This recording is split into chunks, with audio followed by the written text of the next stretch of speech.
अपने कंट्री में बहुत से ऐसे केसेस आपको सामने हम लोग के आते रहते हैं, स्टैम्पीड के केस, जिसको नेचुरल डिजास्टर की कैटेगरी दे दी जाती है।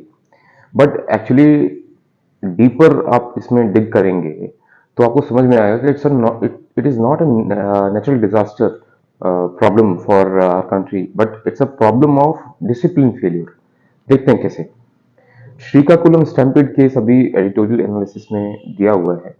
अ, ऐसे बहुत सारे stampede cases, major stampede cases आए, जैसे कि सबरीमला स्टैम्पीड 2011 में था, हाथरस ट्रेजेडी 2024 में, these and the recent one Srikakulam.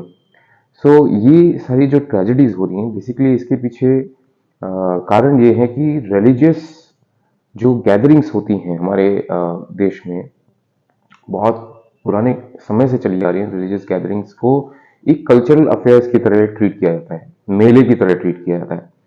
बल्कि होना क्या चाहिए एक्चुअल में, होना ये चाहिए कि इन कल्चरल गैदरिंग्स को, इन प्रेयर्स को, जो भी श्रद्धालु जाते हैं और भीड़ इकट्ठी होती है, क्राउड जो इकट्ठा होता है, इनको कल्चरल अफेयर्स या फेस्टिवल्स की तरह नहीं ट्रीट करना चाहिए, फेयर्स की तरह नहीं ट्रीट करना चाहिए, इनको इंजीनियर्ड सिस्टम्स की तरह ट्रीट करना चाहिए।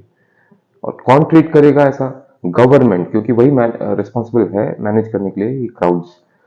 सो गवर्नमेंट को इनको इंजीनियर सिस्टम्स की तरह ट्रीट करना चाहिए।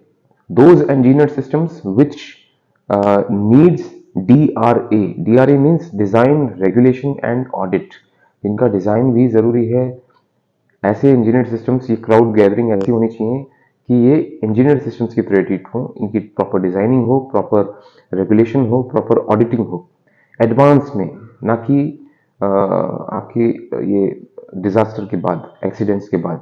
और ये एक्सीडेंट्स जो हैं, ये दुर्भाग्यवश बोला जाता है कि दुर्भाग्य से डिजास्टर हो गया। ये दुर्भाग्य का सिग्नल, साइन नहीं है that it's a bad faith.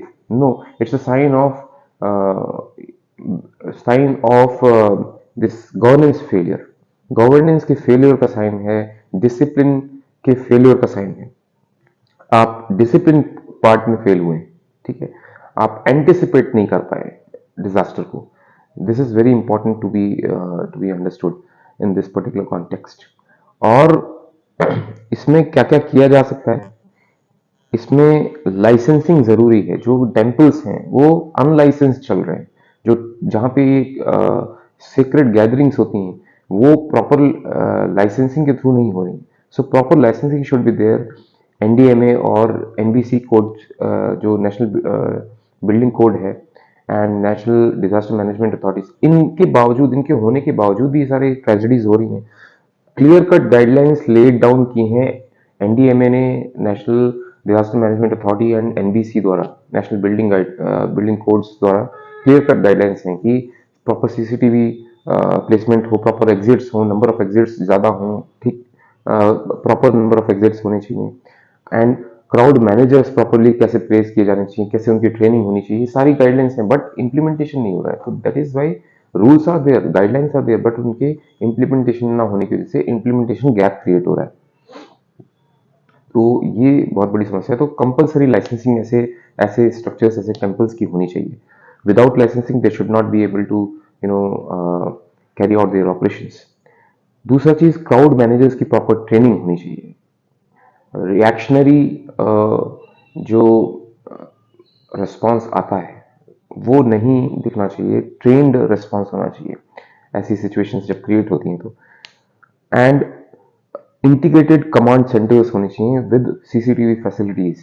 CCTV facilities होनी चाहिए, इंटीग्रेटेड कमांड सेंटर्स बनने चाहिए। एंड ऑफिशियल्स जो इसमें है, होता क्या है एक्चुअल में, क्या होता है जब ऐसी ट्रेजेडीज हो जाती हैं तो ग्राउंड लेवल पे जो लोकल लेवल की जो फंक्शनरीज हैं, वो जो टेम्पल मैनेजमेंट के जो फंक्शनरीज हैं, उनको गवर्नमेंट पकड़ के, एडमिनिस्ट्रेशन पकड़ के उनको अकाउंटेबल कर देता है, and it makes those people accountable and showing that they are directly involved. But the problem is that इसमें जो गवर्नमेंट ऑफिशियल्स इन्वॉल्व हैं, चाहे वो अप्रूवल की स्टेज हो, चाहे परमिशन सीकिंग स्टेज हो क्राउड मैनेजमेंट के लिए, चाहे वो लाइसेंसिंग से रिलेटेड परमिशन हो, इन सब चीज़ों के लिए गवर्नमेंट ऑफिशियल को जिम्मेदार बनाया नहीं जाता है। गवर्नमेंट के ऑफिशियल बड़े आराम से बच जाते हैं।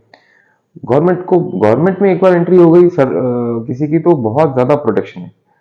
तो हालांकि लॉज हैं उनके उनके खिलाफ एक्शन लेने के लिए, but they are not criminally accountable, they are not held criminally liable. So criminal liability उनकी तय करनी बहुत ज़रूरी है गवर्नमेंट ऑफिशियल्स की। सो लास्ट में यही कहा जा सकता है कि it's a man made collapse, जो डिजास्टर्स ये गैदरिंग के होते हैं, it's a man made collapse of discipline and not a natural disaster. ये नेचुरल डिजास्टर नहीं है, it's a man made collapse of discipline only. और सिविलाइज्ड, कोई अगर सिविलाइज्ड स्टेट है तो उसका मेजरमेंट कि ये कितना सिविलाइज्ड है, वो इससे नहीं होना चाहिए कि कितना ज्यादा लोग वहां प्रे करते हैं या पूजा पाठ करते हैं, धार्मिक एक्टिविटीज परफॉर्म करते हैं, रिलीजियस एक्टिविटीज परफॉर्म करते हैं, इससे सिविलाइजेशन का मेजरमेंट नहीं होना चाहिए। सिविलाइजेशन, कोई स्टेट सिविलाइज्ड है उसका मेजरमेंट इससे होना चाहिए कि प्रे करने के लिए, रिलीजियस एक्टिविटीज करने के लिए कितना सेफ एनवायरनमेंट स्टेट प्रोवाइड कर रहा है, how safely they are able to pray, this is very important. तो ये जो ये दुर्भाग्य का मामला नहीं है कि दुर्भाग्य से डिजास्टर हो रहे हैं, it's not a disaster, it's a fault of discipline.